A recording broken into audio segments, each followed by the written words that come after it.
Welcome to Spurs Kings TV. It is Monday, and Ash and I are back after a stint on We Are Tottenham TV yesterday. Ash, did you read any of the comments from yesterday? Nah, bro. What do they say? What do they say? Why were we laughing? What's the famous saying? If you don't laugh, you'll cry, bro. People don't know how it is to go in front of a TV screen and try and talk over that path. Inside, we're all hurting. If they saw our reactions, they would know. They wouldn't even bother ask that. Yeah, Because the reactions would have said it all. yeah. You know what I mean? So they clearly weren't watching a watch along. No, clearly weren't watching the watch along, but here we We are. were devastated, man. We were devastated. But by then, you know what I'm saying? We just is what it is, isn't it? A little side note: the ladies are currently involved in the FA Cup right now. It's 2-2. It's just going to penalties, so we'll keep everyone updated. Hopefully, they can do something the men can't. But mate, I'm not even going to go through the niceties because there's no point. Let's just get this show going because that's what it needs, man. And especially with those Spurs 5 tonight, everyone's looking for that outlet. So let's get going, bro. Let's get going. Let's bring out the main man himself. He's with us every week and just here. Hey everyone. That's everyone did. Days are getting longer. Springtime.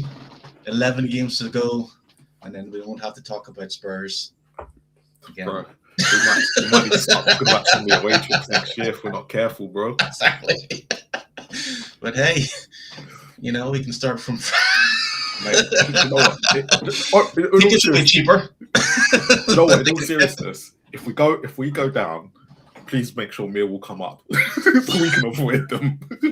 There, we got the North London Derby already set up for us. Oh my god, Jesus! Yeah, that's gonna be one. But let's bring out the main man himself. You well? I'm good. Appreciate being back on the channel with the longest intro known to mankind. But this is so people get ready for us. They get ready, get pumped up, and then kind of. I can't lie. Every time I click on the Ashmatic Analysis, I don't know if you might have YouTube Premium, but it just has that jump ahead feature. Just jump ahead of that intro. I'm not gonna lie, man. I'm good though. I hope you man are all doing well. Nah, man, I can't afford that premium yet, man. So I'm still learning it. Well, you know I waste my money, man. Hopefully, people watching this tonight can help us pay for it. Yeah, get your super chats in, guys. And then we can skip the intro. But let's welcome our guest tonight, the main guest. Hold on, is this working for me? But let's bring her out. Christina, you well? Sorry, that was the most depressing intro ever. To go through what we once had to now is like, oh my lord. But anyways, it's great to be on, guys. Yeah, really happy to be on here. Look, I'm just gonna go straight into it. So we like to see. What the hell? What the hell is going on at this club? Like, in all seriousness, Ash. We know what, Gwan, man. We already know the thing. Listen, it stems back from a while. It's been happening. The change of managers, as we know, the change of structure, everything at the top's been moving around, and Frank came in. I hate to go over it again, but yeah, he's come in. Obviously, the structure above him that's changed. Then the people above him don't want him there, but the people just who employed him, they do want him there. So there was like a power struggle with that all happening. Mixed mash of players that come from previous managers as well. They didn't have the buy-in from Frank. They didn't believe he had that kind of cojones, the personality to manage. Andrew obviously came out, did the overlap. Since then, obviously, we've got Heitiger in. Heitiger came in for a little bit. He was meant to be the assistant coach. He was meant to bring some love and harmony. He got moved to. He ended up going. I don't know if it was the board's decision or if it was his decision. We'll get into that. Then we've got a new manager come in, and then they found another number 2 who used to be the manager for West Ham. I know everyone's focusing on Chelsea, but let's have it right. He was at West Ham after Chelsea. Yeah. And West Ham were failing. So we've had West Ham's number 2 come in. And now, obviously, players just look, some look like they're on it, some look like they're not on it. I don't know, bruv. And then we play the Arsenal team that were off form, because let's face it, they had won 2 games in the last 7. So I think that brought a lot of optimism in the Spurs fans. But we forgot what we are. What Western how Wolves, through yeah? the muds we are actually, truly. Don't That's say why we bro. got it twisted. Don't So say people we. are saying, look, these Spurs fans, they're deluded, bro. That's what I was hearing. Spurs fans are deluded because everyone thought we're going to get a point. And maybe some of us thought we would win. But the reality was we got dunked. We got dunked on. And we know that Arsenal, they're further along in their process than we are. Let's have it right, bro. Do you know what I'm saying? And that's what it is. The quality was just there to see. It's a quality issue, but then also you've got their structure that's been in place for far longer. They're in unison. Their coaches are in unison as well. And yeah, they just took us to part. They took us to the cleaners. Christina, men versus boys, as is the famous saying. How did you see it? So I went to the game, and I got Oh, to yeah. give a shout out to THFC Flags because they did an incredible job. I thought the tifo was great. It was building up the whole atmosphere. And I think people, just in general, that whole week, the fact that Arsenal drew, and then we've got this new manager, and he was coming in with all these quotes, and everyone was liking it. It sounded great. And then, it actually started. And we're not good. We are just not good at all. But I'll tell you what, the fans were really good at the start as well. We were really going for it. And then it was just, as soon as it just started, I just felt this is just everything that we like, the lack of quality. There's just no leadership going on. There's no star quality player. We've got zero identity. There is just absolutely nothing going on. And it was just depressing to watch. But the one I will say, like, a few positive things. I did like the reaction. As soon as Arsenal scored, we went ahead and we reacted to it, and then we went ahead and scored.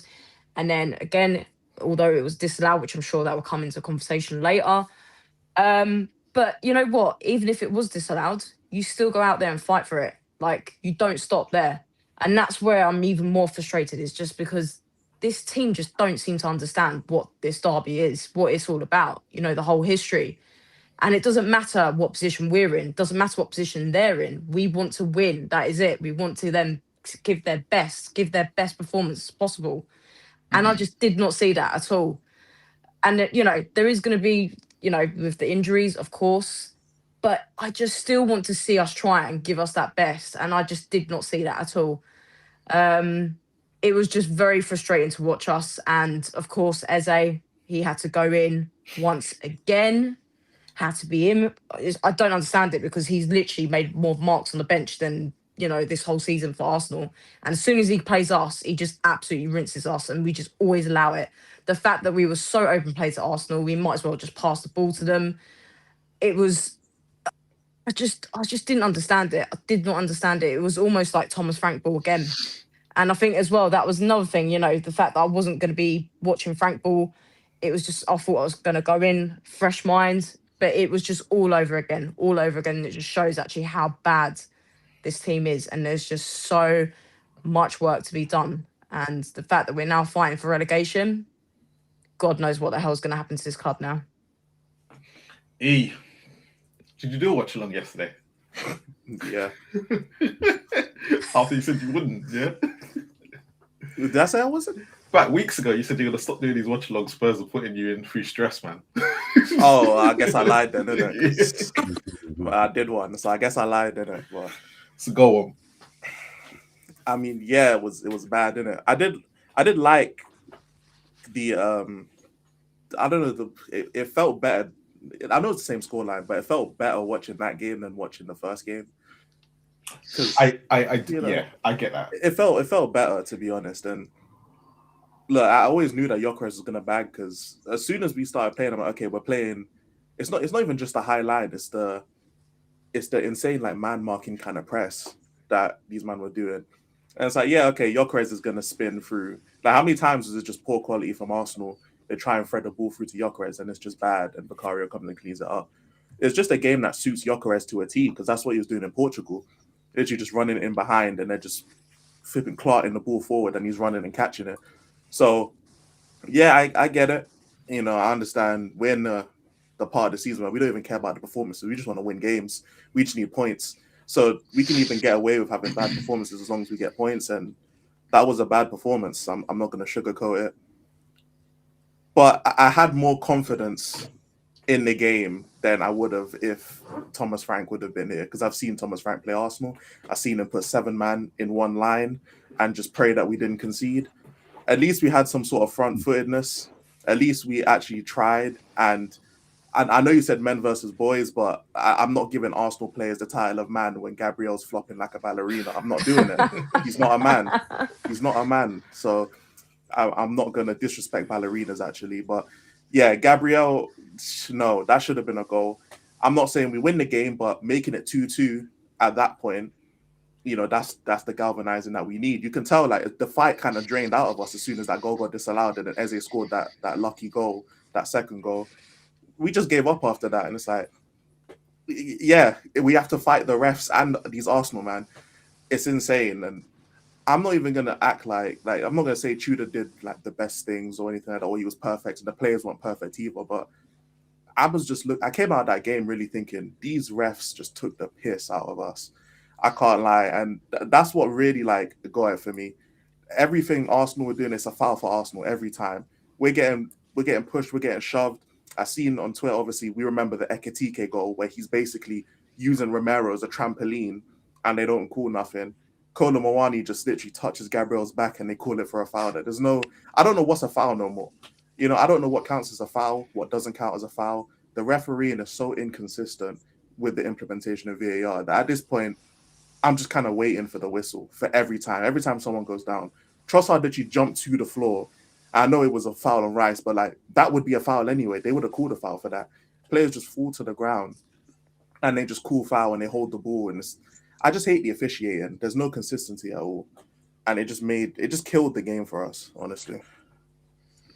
Oren, how did you see it? Because you were seeing things quite separate to everyone else. Yeah. Like I said in the last stream, I thought that Spurs could get a win. But as soon as... See, I said it like as well that when Tudor came in and the system, the 3-4, whatever system he plays, I said, like, if he plays that, Arsenal just throw Spurs. And he picked more defensive players than he did attacking players. And yes, injuries were there, but I just think that what the team kind of needs or the players need is just something basic information-wise and just learn to work with each other in passing move. Yes, for the first 25 minutes, the players were up for it as such. But I think that was largely to do with the fans. I mean, the fans really, really got behind it. It was the loudest. The fans did every single thing they could. Outside, inside, they made that stadium rocking. And the players fed off it. But as I was watching the match, it just you could see the players slowly sucking out all the energy. And then by the midway half point, fans were quiet. I didn't see any attacking play. I didn't see any quick passing move. And that was... Xavi, again, I think is like, he's going to get criticized, of course, because I don't think he played really well. But we've seen it before. Xavi thrives on players running beyond him. He didn't have any players running behind him. Even Colin Muani, he's not good at holding the ball up. And it's kind of like, right, Frank was sacked for playing too defensively, and this manager's come in and done the same thing. Now, I'm not saying like, I personally believe he could play four at the back, 4 in the middle, and Joe Polina, would have been perfect as that base. You have Conor Gallagher and start offering that running, like I said, exactly the pinpoint, Till and Colin Muani. Just something like that. I'm not saying Spurs wouldn't have lost, but I guarantee that would have been a far more attacking threat because Arsenal were just ripping Spurs apart in the middle. Sarr didn't know where to be. Conor Gallagher didn't know where to be, and Basuma didn't know where to be. And it's kind of like, if you look at the 2 of the goals, I mean, one was Sarr getting beaten by Xhaka, allowing Eze just to stroll in and, do that. And you're like, who was marking him? I mean, this is a guy who scores against Spurs. Like, why is no one marking him? And I just think, yeah, it was just kind of like, and the thing is, it could have changed at half time. He could have even brought Solanke on. 1-1, okay, get the fans behind it. But no, didn't do that. And then that second goal just took the stuffing out. Hey, listen, Oren, it sounds like you're Tudor out. I'll be real. No, I'm not Tudor right. I'm just like it's not No, but Tudor there's right nothing because wrong it's with it. There's nothing wrong with it because look, if he does he play just that got it. He just same, got it wrong. no, but I'm saying if he does that again, like he doesn't learn from those same mistakes, Yeah. and he plays that exact same formation, what you're saying, Paulinho not being in the base, you're playing Paulinho as a centre back, Yeah. and not only as a centre back, you're playing him as a right-sided centre back when he's up against Trossard and Eze, essentially. Do you know what I mean? So tactically, he got that completely wrong. And then you've got the wing backs or slash fullbacks, whatever you want to call them. They're not getting high and wide. So therefore, effectively, we've got no width. And then we know as Spurs fans, all season, we don't have a left-sided wing back or a left-sided left back, meaning they don't have a left foot. You're playing a right-footed player on the left-hand side and makes Spurs more narrow, which then makes it easier for us to be exploited down the sides. Like that has to be on the coach, no? And if he does it against Fulham and we get beat, like, are you not worried that we could get relegated? Yeah, like that's if he plays that system, Spurs will get relegated. That's what he said last week. He said last week. He said if he, I remember it like clear as day. Okay. Yeah. Hold on. Like if you, I'm not like. Hold on. Thomas Frank has been playing 4 at the back since January, and we're still losing. So what? I was saying if he played for it, it wouldn't have changed much. It wouldn't change. No. You see, that's what I'm saying. It's like Thomas Frank's played for the back, but what Igor's done, he's playing a midfielder at centre back. Against that too. Yeah, but Dragushin. But if you leave Dragushin as a 2, you're more vulnerable anyway. So he was stuck either way. I'm talking about the big issue for Spurs is at the midfield and getting the attacking players attacking. That's the thing. Yeah, but we can't attack. But we can't attack anyway. But that's the point. That's what he was meant to have changed. In the short space of time, he was saying be more aggressive and be more attacking. And that's what I'm saying. If you're going to come in and play that system, then what was the point of sacking Frank? Because I think we were more aggressive. We were more aggressive in the first half. We can't attack. But that's what I'm saying. But we expected that because we have to remember Spurs are the one who had 11 days off and at home. So what they did, we expected that. Yet Arsenal finished stronger than Spurs. How can the team who played on Wednesday in a soaking wet had more energy for the full match than Spurs? That's what I'm saying. Because when you look at the form table, we are bottom. We're below Wolves. Yet Arsenal are not. He was but that's my point. It's like it doesn't matter about. I've already said I'm not saying Spurs would not have got beaten. I'm saying okay. But the other question is, how these players have been playing since January because all we've done is players have been falling like flies. It's been the same 11, so it doesn't matter what break you get because the same thing happened under Ange when you're constantly playing the 11. And you can't really change it because how can Solanke be out with a sore throat? He got a throat infection. But won't we saying that basically play these players in their preferred position instead of playing in the positions that they're not used to? We can't do it for all. But we can't even do that. But that's what I'm saying. I actually gave the lineup that would have worked. Instead of playing Pelini as a centre back, you play him at the base. So who would play right back? Who play right back and left back? Because they're not. We don't have. Yeah, no, but that's what I'm saying. Right? Okay. Let me correct the whole thing. Let me basic thing. Yes, you're gonna have to play Spence at left back, and you're gonna have to play Archie Gray at right back. But at least they've had games there, and so they can adapt. But to play another player out of position, that's when the issue starts, because you have 3 players playing out of position. What I'm saying is, if you kept the back 4 solid, because they have Spence, yes, he doesn't cut in, but we know that. But he's played there more this season and last season than he's played at right back. Archie Gray has shown that he can cover it. But isn't the problem Dragushin because he hasn't barely played for like nearly a year, and he needed protecting, and he clearly showed in that second half he needed protecting. But he didn't get protected. He did in the first half. Lost 4-1. That's what I'm saying. Well, if he needs protecting, then he put Pelini in front of those 2 because Pelini can get across and make blocks instead of getting him dragged outside with Trossard and Eze. But I think everyone's problem with Pelini is that he doesn't move the ball as quick as what Basuma does. But what does he do? Basuma didn't move the ball. He moved it quicker than what Pelini would do. But did he defend? So what are we talking here? It's okay to move the ball but not defend. No, the problem is, defend. I think what me and Elijah are both getting at. It doesn't matter if he plays the 4 or the 3. The problem is we're still going to have the same issues because we've been having the issues with the 4 and we're going to have the issues with the 3. Where my thing comes into it, and this is why I say, look, if he's going to go with the 3, he has to go with the formation. He's coming as a coach. His formation that he knows, and he knows like the back of his hand is, unfortunately, is 3-5-2 or 3-5-2. He's going to have to play that because he can't sit there and play 4 if he's played it like 4 times. I think 4 times at Juventus, and he didn't do well with it. He doesn't know it. He did say that he wants to play. It doesn't matter about formations. It doesn't matter about tactics. It's about playing what you have and getting the best out of the players that you do have. But he doesn't have that. He doesn't have that. If we start with the exact same lineup at Fulham, then we know he's talking bullshit. Pretty much. If Palhinha did like such a bad job at right centre back because of how Arsenal play, and he saw that, then he would know. Okay, we got to try and shift some stuff around. But like we don't have Danso. Danso's not there. Romero's still suspended because he's an idiot. So we have to just kind of make do with Dragashin, Van de Ven, and then if we play Palhinha, we got to play someone at centre back. Or if we play a 4-back, then you've got Dragashin there with Van de Ven. Porro might be back next week. Apparently, Porro's the only one who's likely to be back. Do you think that changes anything if Porro goes right back? Yeah.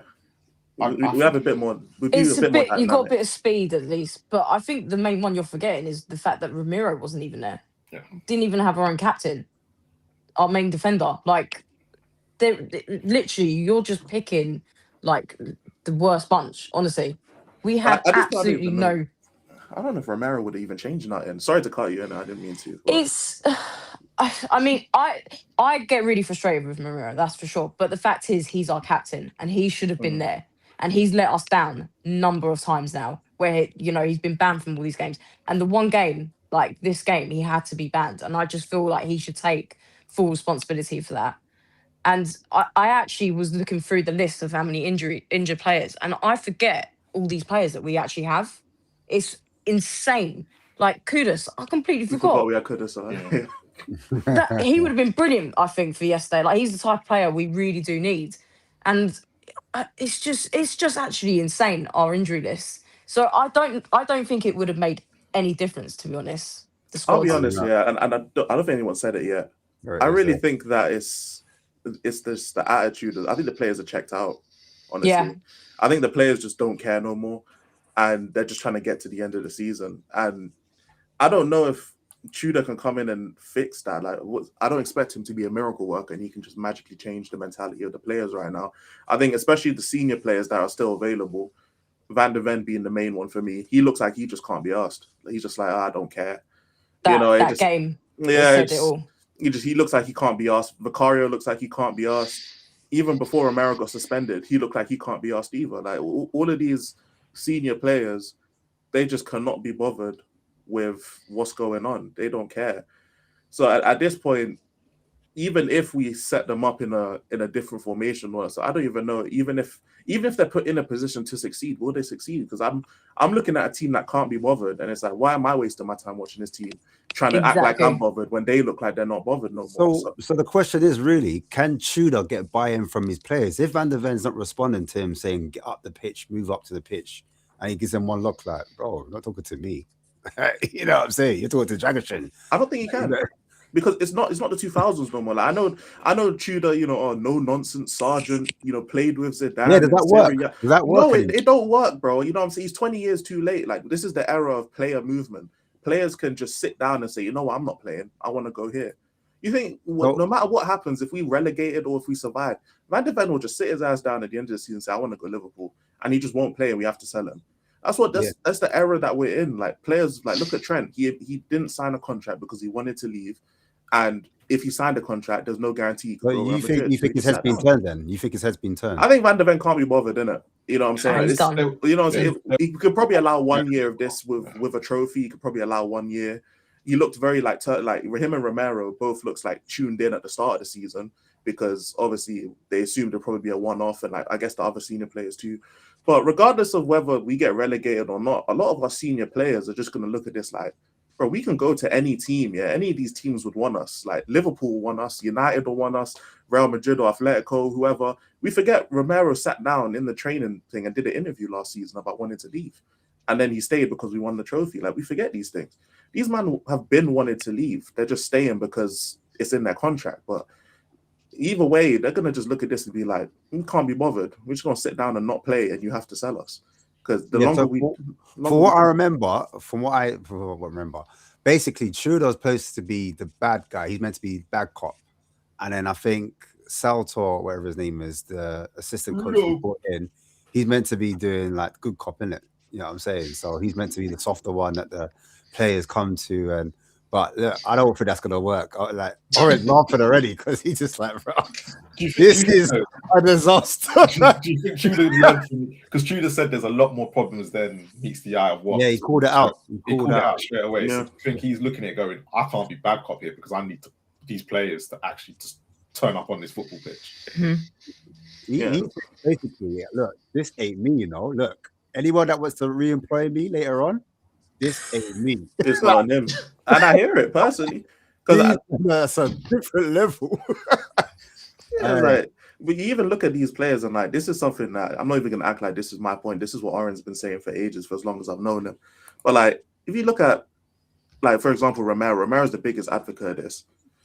Romero can do whatever he wants on the pitch, and I rate Romero. Like, I personally think he's better than a lot of people say he is.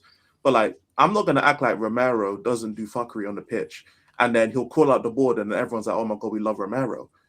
It's like at the same time, like, he's sabotaging us with the way he's playing as well. Like, we can't.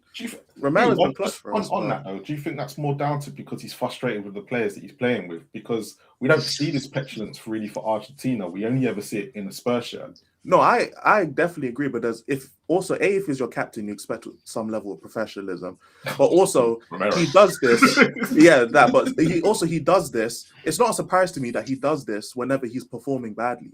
It doesn't surprise me. It's whenever he's performing badly, that's when he calls out the board, and then all of a sudden, people don't have to talk about they don't talk about immediately his performances or his lack of performances. They talk about how he's called out the board and he's speaking for the fans, and it's like, you know, I don't even want to compare this to you because no one will get. But like, Elijah, the alternative is Dragushin. They see the drop off there. No, let me.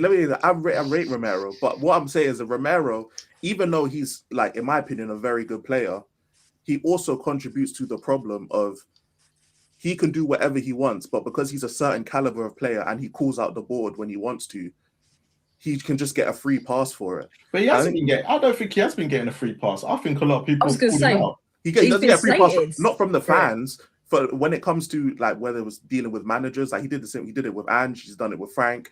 And he hasn't done it with Tudor because he hasn't played. Yeah, but do you think that's because the managers actually agree with him and they can't come out and say it because they'll be sacked? And actually, when it's a player, they can't do nothing. The player's under contract. And when he's probably one of your best players, because as Ange said the other day in the overlap interview, he basically called out Romero. He didn't call out Van der Ven, who saved it on the line. He said, if it wasn't for Romero, we don't win the Europa League. No, I fully agree. But also, even though, you know, the managers may agree or disagree, but at the same time, if you're only calling them out when you're not performing to the standard that you're supposed to be setting as one of our best players, that's what I'm saying. That it's doing a good deed to hide the fact that you did something bad. You know, it's like PR, like, you know, these PR scandals, and all of a sudden these men in PR scandals donating to charity. It's like, yeah, well done for donating to charity, but we're not gonna ignore the case you got going on at the same time. This goes back to the question, and that's why I asked the question, because when we were playing well in the Europa League, and we saw a better side of Romero. But as soon as we come back to Premier League games, and this is where people want to go, no, it's usually when the team are playing badly and we're losing, when he's literally getting frustrated because the players around him are not at the same level. And that's when he kind of goes off, and that's it. And then everyone's like, it's you. But let's talk about yesterday quickly, because no one points the finger at Van der Ven until yesterday. Now, and Romero's been getting it. But Van der Ven hasn't played well for nearly 2 months. Yeah, because Van der Ven, he's the beneficiary of playing with Romero. That's why. Because everyone will look at Romero. Van der Ven is just as emotional. He's just as rash, and he loses his head just as much as Romero. Yeah, but because Van der Ven doesn't go studs up on a player, because Romero doesn't get himself suspended, and because Romero is more vocal, he takes a lot of the head-on criticism from the fans and from everyone. But Van de Ven is the exact same. He's the exact same character, in my opinion. He's just as rash. Or do you the think rest the same? Romero's been rubbing off on Van de Ven? It could be that. It could be that. Oh, but no. it may be. I don't know. I don't know. There was something that Ange said, really that I went that you can see it in Van de Ven. It's got nothing to do with Romero. It's his dad. Yeah. Apparently, his dad dictates a lot because when he came to Spurs, his dad basically told Ange he's got to play. He's coming here to play. He ain't coming here to warm no bench. So do you reckon his dad was like, "Raw, boom, listen"? Because Gary, to the club, say, "Listen, my son's better than this." Yeah, because Gary Neville even said, "Yeah, I met his dad," and then kept his mouth stum. You saw it. He went, Yeah. He knew there was more up with it, but he didn't want to say it on camera because obviously Neville needs to get these interviews. So Van de Ven is like, his dad is literally sitting there like a puppet behind saying, "Now we need to." That's why they did the interview. They know they just, because I think it came out as well that Van de Ven had queries in January. They didn't say who it was from, but Tottenham. But that's it. Once you start getting queries, everyone said he's probably Yeah. I mean, I think as well the fact that Romero signed his contract, and I reckon they made promises to him. Yeah. That's got to be something as well. They definitely must have, for him to sign that contract. They definitely said something for him to do that, and they've obviously failed. And with Van de Ven, there's been rumours supposedly with him like to sign a contract, but we've not seen that now, and I don't think that's going to be happening anytime soon now. So I think he's definitely clocked out of the club now. Yeah, man. What's going on, Aaron? What's going on, bro? Sorry, I can hear you twice. I can hear you twice. I don't know why. I'm trying to work out why I can hear you twice. Oh, sorry. Sorry, I'm late. Black man timing. Sorry. Your thing. I don't know. We can all hear each other fine. Man. It's crazy. I'm just trying to work out why I can hear you twice. 2 seconds. Is it Ash or all of us? Everyone. Me, it's my side. It's my side. Sorry. Like it's in a matrix. You got the stream open on there. Sorry, I've sorted it out. I'm cool. Sorry. Hi, everyone. Yes, welcome. We're talking about Mickey Van de Ven, how he's getting away with it so much. And Romero's getting all the heat. What do you make of it? Did you see Scorcher's comments as well about Van de Ven? No, I've just jumped back in. Sorry. I haven't seen anything. I've just come straight in. So Scorcher reckons Van de Ven's overrated. Said if it weren't for his pace, he'd be nothing. He'd be like a basic defender. That's what Darren Bent said as well. Funny enough, today, Darren Bent said the exact same thing. He said, if you're having to run back and cover yourself, you've made the mistake already. And that was a big thing about Ledley King. Bro, Darren Bent, bro. You know what? Yeah, I remember listening to TalkSport. Yeah, and Darren Bent was trying to sell Harry Kane every morning, bro. So I don't care what this brother has to say. Every minute he was selling Harry Kane. Literally every morning, it's like, should Harry Kane leave for trophies? Find out next time. And it's like every time I was just like, this, bro. It's like us taking. Oh, if Ronaldo didn't score goals, like, shut up, man. No. The thing is, not talking about, man. It was said at a time. You know. The reason why I say it, because it was said at a time when it wasn't a clickbait kind of thing. It was literally off the cuff, and no one, like, even Goldstein was a bit surprised when he said it, because it wasn't one of those where he was just making a headline. He literally just came out with it, and it was like, I get what you're saying, because the best defenders never have to rely on their pace. Like, it's a key thing. What? No. The best defenses. Don Terry, Ledley King, Rio Ferdinand. I could name so the best defenses have a great midfield in front of them. They all have pace as well. Yeah, Rio did, but you don't have to rely on it. Basically, I understand pace, but you didn't rely on it. But if the way we play makes it so we rely on his pace, then of course this is the problem. But when he goes and plays for Holland, he doesn't rely on his pace, but yet he's not one of their best defenders. You say that, but I remember a lot of Ledley King sweeping. I remember a lot of pace from Ledley King. Ledley King. But Ledley King. But that was the one. Yeah, but you're going to use that as an example. But actually, when you hear most people talk about Ledley King, they said, I couldn't get the ball past him. I never had to rely on him he never had to rely on his pace. He was quick. Don't get me wrong. He was definitely quick. But he never had to rely on his pace because he'd get the ball before you could even turn him. Yeah. And that's why Henry hated him. Yeah, but that's the thing. The thing is with Van de Ven, he never gets turned. Basically, it's when the ball has been hit in behind the defense. And Van de Ven this season has had to do a lot of covering. Did you say Van de Ven never gets turned? Did you watch Burnley? It doesn't happen that much. Well, It's way Burnley, yes, he gets turned with a bit of trickery, but I'm talking about one-on-one when a player's running at him. He doesn't often he never gets beaten when the player's running directly at him. And I get what you're saying, because I used to play defense, and that was the one thing. You shouldn't be, your pace is your last ditch if you get beaten. But I think that this season, Van de Ven hasn't relied on his pace because, one, he's afraid of getting a hamstring pulled. Yeah, and I agree. And basically, he's done a lot of covering, and the last ditch tackles has actually helped the team when Romero has been rushing up and the ball's gone in behind. And I also think that with the whole Van de Ven thing of looking at Tudor, I was like, right, I could see what he was doing, because every time they went to press, Arsenal bypassed that press and all of a sudden had Xhaka running. Spence was caught up field, so they had Timber running down as well. So Van de Ven didn't want to be that one player having to run all the way back, because if he pulls his hamstring, I mean, the season's over. The season's over for him. Do you reckon that's why he's not pushing up then? No, I think it's the pushing up. Like, we'll talk about. Don't like talking about it, but we have to talk about it. Poch was aggressive all the way front foot, but it started from the front. Harry Kane, Song, Dele Alli, Dembele, all that. Because if you think about Toby Alderweireld and Vertonghen, they weren't the fastest defenders, but what they had in front of them, everyone pushed together. If you look at the Spurs team, it's half-ass press, and it's basically Sarr would press, he gets beaten, frees up another player, and then it's like, oh fuck, what am I going to do next? So they're not. Spurs all season hasn't pressed together as a team. It's one-off. Even Callum Mawani, he pressed, won the ball, scored a goal, but there was nobody really next to him. And so it's like, it's kind of, the team are afraid to press because the space is in behind. The space is in behind, isn't it? That's what I'm afraid of. Like Trossard, Eze. I mean, when Pellegrini tried to press Eze just knocked him and he was gone. And it was Van de Ven who came back and blocked the shot. So that's, again, it's. But also, sorry, I would say that, is this the first ever time that a centre-back is the fastest player in the Premier League? Because I feel like if I knew I had the Jets, I'm like, come, let's go every time. Like, and I think that's what he might be like. Because this has got to be the first time ever the fastest player in the Premier League is a centre-back. So he's gonna want to use that at all times, isn't he? You can see he like runs alongside him, like, come on, kick the ball. You know, like he does a lot of that.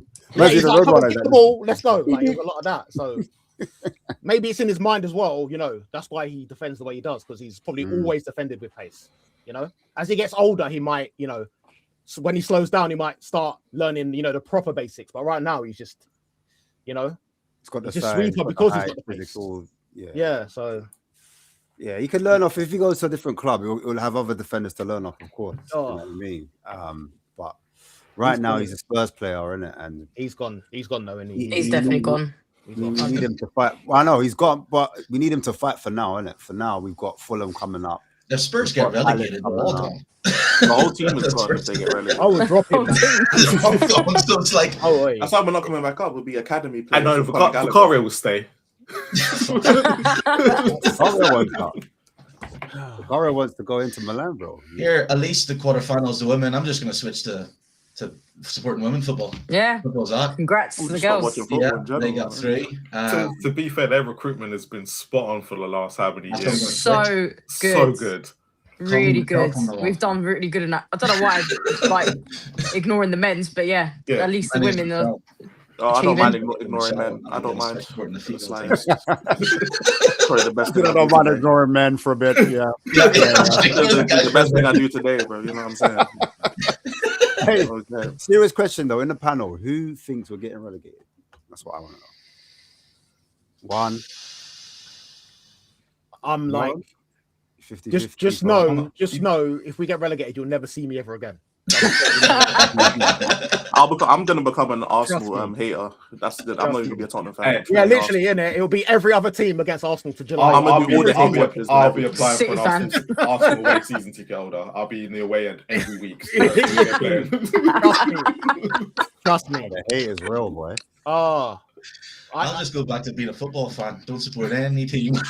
Just say what. Do you know what? I know we're all joking. Yeah, I know we're all joking. But in all seriousness, yeah, that threat of the championship, like, it will do wonders for our YouTube community. Don't get me wrong, but for the summer, maybe only the first week.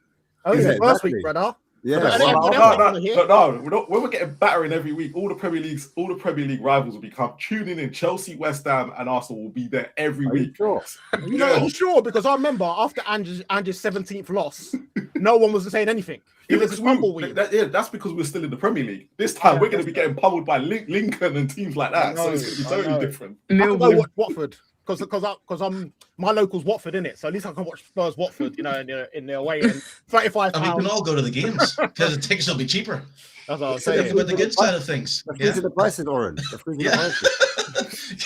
I don't know about that. Oh man. The best club in the championship. No, but I can't believe this is what it's come to. We're actually having a conversation of this. No, but it's serious, because look, if we don't beat Fulham, for example, I know people think Porro's going to beat the difference, but there is an outside chance that Fulham, who we didn't beat this season at home, I know we do better away. Well, that was under Frank. We don't know what Tudor's going to bring. Is there, like, they beat Sunderland 3-1. That was their last game. There's a possibility that, you know, we could drop points here. You know, I think it will be the biggest game of our season will be against Forest. Nottingham Forest. Yeah. And you know it's going to be Gibbs White. It's going to have the say in that. It'll be Gibbs White. You already know it. But I think West Ham, I think West Ham will stay up. And I think it'll be Nottingham Forest that will go down. But it'll be that game, that Spurs game.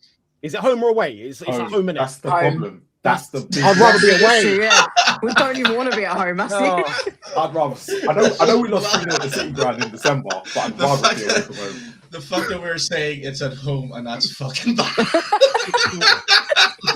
thing is, there's four games that we have to win. That's Leeds at home, Palace at home, Forest at home, and Wolves away. Brighton. We need to beat Brighton at home. If we get to that point, but yeah, if we really, because Wolves, I don't know, it's Wolves, but we should be beating them away from home. We have better than us. I'm gonna say it. Oh man, I know. I'm saying it, and I'm just. But those are the four games. Palace are done. Palace season's over. Glasgow's trying to get a sack. Yeah. Leeds don't travel well, and then obviously the Forest game is because it's between the both of us. But they're all at home apart from the Wolves game, and that's the biggest problem. Did you just say 2 wins in Champions Did you say Leeds don't travel well? Have you heard of Dr. Tottenham? That's the point. But this is the biggest problem, and it's all with all three of those teams that I've mentioned. It's because Dr. Tottenham will turn, and we've won 2 games at home this year. So Brighton is probably, and that's Burnley and Brentford. Yeah, so Brighton looks hopeful. We ain't won this year. We ain't won this year. We ain't won this year, bro. Season. Champions League. Unbelievable. Mate. Yeah, we beat Dortmund. Dortmund. Oh, Spurs are going to get to the finals of the Champions League, and this will all be forgotten about. Crazy. 16th Champions League, I'll take it. Imagine this fucking shit, or is really that? That would trump. You see, if Arsenal was to win like the FA Cup and all, and Spurs hypothetically wins the Champions League and finish 17th, oh my god, we got to rewrite the whole stream of football. Oh my god, I'll tell you, I'm gonna make the rounds on Arsenal YouTube. I swear to God, I'll be the most shameless man. But I ain't gonna lie, Champions League is there though. It actually is there. You're mad. It's where? Listen out. It's there. The team that I would say that I reckon who would go for it is Bayern Munich, and I hope that they do really. But Arsenal, they're going to bottle it. Let's be honest. I think Real Madrid. I don't know what's going on at the moment with them. I don't think they're looking that great. PSG, they seem to be bottling as well. They're like, it's there. Well, I want to hear it. We've never beaten PSG. Christina. We've never beaten them. Christina, are you saying that we're winning the Champions League? No. I'm just trying to be positive. I'll be honest. If we had the like our fit squad, I'd back you. But no, what's going to happen is not with these players. All those teams are going to line up against each other, and they're going to beat each other, and we're going to get the worst team in the final. I'd love to get an easy run, honestly. Like it'll be Bobo Glint or something. I'd love to get like Bodo again with like Club Brugge. You know what I'm saying? And Also, Can I we're play? laughing Yeah, about this, something but like we that. play better in European football for some reason. I have no idea why. I know, but there's no Less point in pressure. having a Champions of League. course So, not. so first of all, I think so. If I remember Yeah. correctly, we're either going to get Galatasaray or Atletico Madrid, right? Mm. Yeah. Yeah. Yeah. Yeah. It's that tie. It's between Oh, those two ties that we get. Yeah. So it depends. It could be Juve. Well, it's 3-3 between Atletico and Club Brugge. So Yeah. yeah. So you never know. Could you imagine? But the football gods would be punishing us if that was to happen. Oh, please let it not be Galatasaray, bro. Bro. Their fans are brutal, man. Europe, to be And honest. to win, I'll lie to you. the thing is, the fans are brutal in Galatasaray, but all those players are used to it because Angie played them in Galatasaray. And No, he said, No. He didn't. All of them have gone out on loan. The kids that he played that now are all no, out on Archie loan. Gray. Well, I'll say Barty. Archie Gray played left back. You know what I'm saying? You know what I'm saying? Like, So, as long as you can keep, because Galatasaray aren't the best team away from home. Like, their away record, like they're a team that doesn't travel. By the way, here. No, we Spurs need to stay in the fucking Premiership. That's the only thing that matters. Yeah, I know, but I know at this point we got to clutch at anything we can clutch at. All right, listen. By the way, look how well Lookman's doing, man. At Atletico Madrid. I know. Don't. What happened? He's why doing didn't really Spurs good. Go for him in January again. Because he's not What good happened? enough for Spurs. He's not good enough for Spurs, mate. That's why. You got Odeberg. You got Odeberg, bro. Yeah, he has an ACL Got tear, bro. injured, We don't yeah. have It's not it. good enough. The way Lamb sat there and said there was no players in world football that could improve us. Oh, bruh. I felt like tucking my chain in, closing my eyes, and just going in that changing room and swinging, bro. So here's the thing. There was two reasons why Lookman never signed for an English club. One is because he's got a bad reputation when it comes to, and he's never proven it in the Premier League. But Atletico is the best place to go if you have a bad mentality. Bad reputation, yeah, because Simeone's, you ain't Simeone ain't gonna let that Simeone slide. ain't That's the gonna allow best it. place to go if you have a bad reputation, to be honest. So I mean, yeah, it's working out for him. I just hope we don't play him. All I can see is that we don't have no left side. We ain't got no goal threat, and we're here to say, yeah, Richarlison's back. Now Richard's back in it. You know, say Colo on the left and that. Come on, Colo and Xavi in the 10. But I think again, it comes down to that problem that Spurs will always have. We could go sign the world's best player right now, and they'll come in with shit.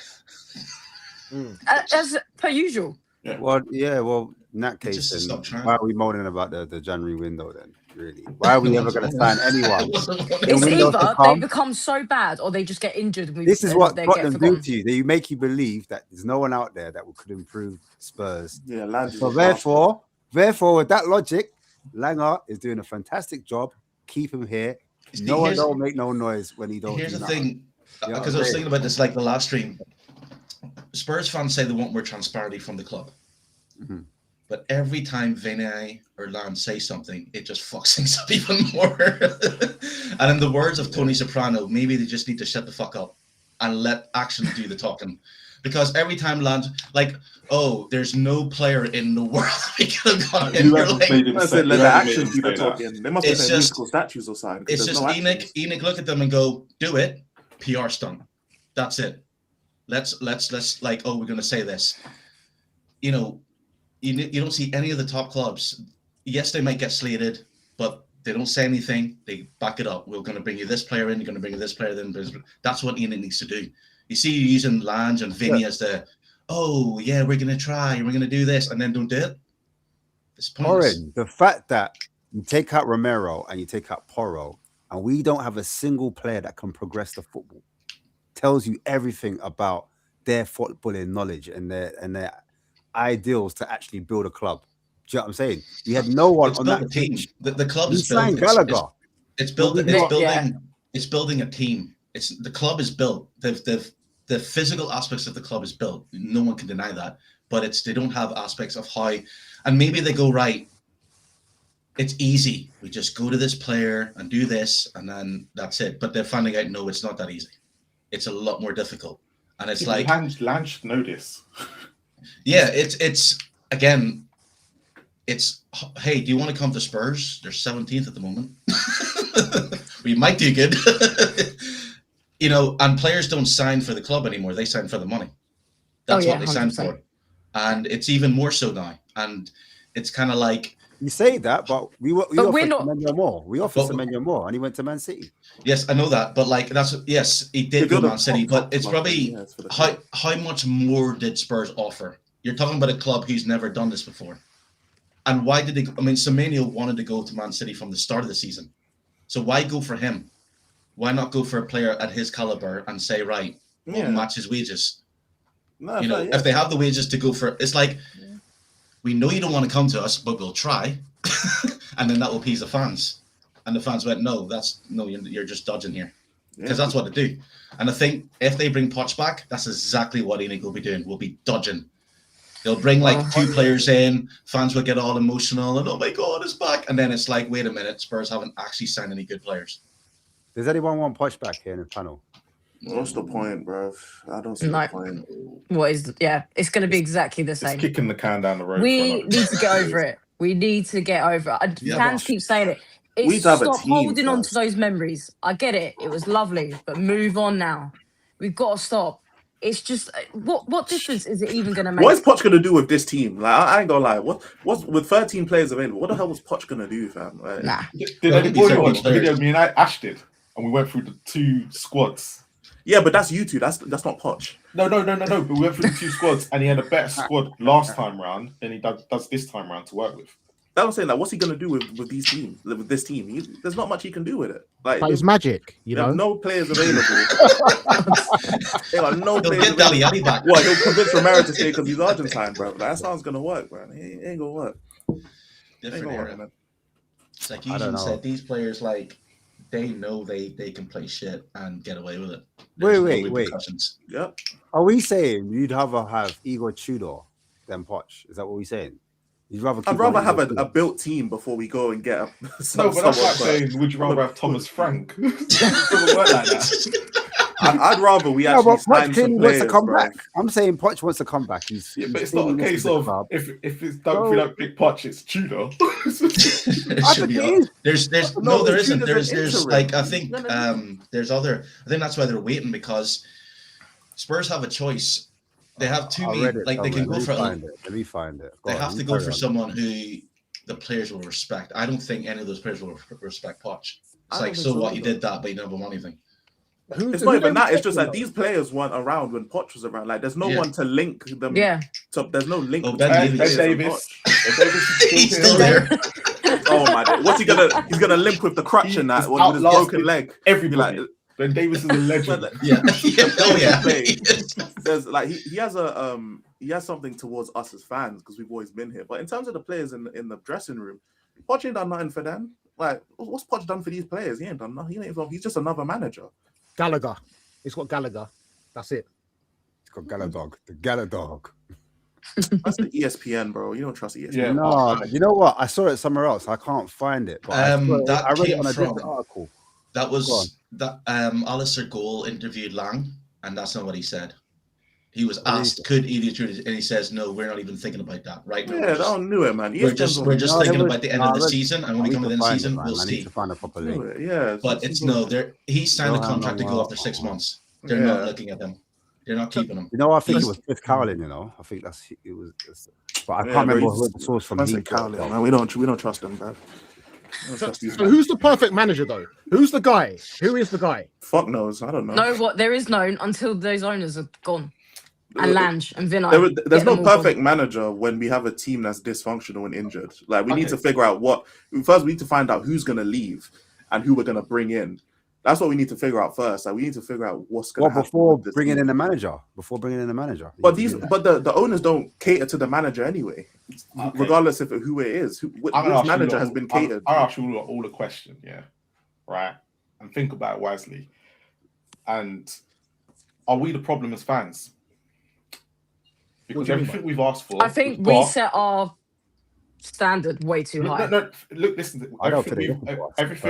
Everything we've kind of asked for the club to do, we get, and then we don't like what happens afterwards, and then we end up moaning. We never asked for Thomas Frank. We got given Thomas Frank, and then how many people turned against Ange Postecoglou? But we didn't say, but not for Thomas Frank though. It wasn't for Frank. It wasn't like. But it was anyone but Ange. A lot of people were like that at the time. Yeah, but you know, geez, you're like that genie in the bottle, isn't it? You're like one of those genies in the bottle. Yeah, I want £1 million, so you get the £1 million, but like your whole family's dead or But this something. goes back. This doesn't just sit. That's fucking extreme. No. This doesn't just sit with Ange. It then goes back to, okay, let's go back to Jose. We weren't happy with Jose, so we went to the next one. Conte we weren't happy with, and then we went to the next one. And we keep going around in this cycle. But just because you don't want those managers doesn't mean you're okay with the outcomes that precede them. Yeah. You know what I'm saying? Like, just because we would have won Ange gone doesn't mean that we would have won. Let's say, because there's a bunch of people who don't want Thomas Frank. But even if you want Thomas Frank, what we were going to do with Thomas Frank, is he going to get backed? How much did Thomas Frank get backed? So in January, he got fuck all in January, except for Conor Gallagher. So the board, what's happened, the board lost a flip-flop in it. That they preached to Thomas Frank like he's the second coming of Mikel Arteta for us, but then they don't do what Arsenal did for Arteta, which is give him the freedom to sign whoever he wants and you know, to give him this creative control. So it's like, yes, Thomas Frank, we can say how Thomas Frank didn't do this and didn't do that, but at the same time he was set up to fail by the board. Koch is the perfect example of it. Yeah, he got us to the Champions League final. He didn't even get backed up after that. Yeah, it was just Ndombele and Inshallah, bro. That's pretty much all it was. So they gave him a bunch of crop players. And Clark as well. Sessegnon. Jesus, terrible window. That window. Lord of mercy. That window, bro. Hey, what we do there? The thing is, it's like, to answer your question, Marlon, I think the fans impact each other more than it impacts the club. Because with the likes of streaming, with the likes of like YouTube videos, and you know, like as a fan, you click on Talk Sports and you see that idiot Jimmy O'Hara talking complete rubbish, and you're like, my word, what's he talking about? And he's meant to be the representation. Like Sky Sports says, football star or Spurs star player. I'm like, what the fuck are you talking about? Had one good season.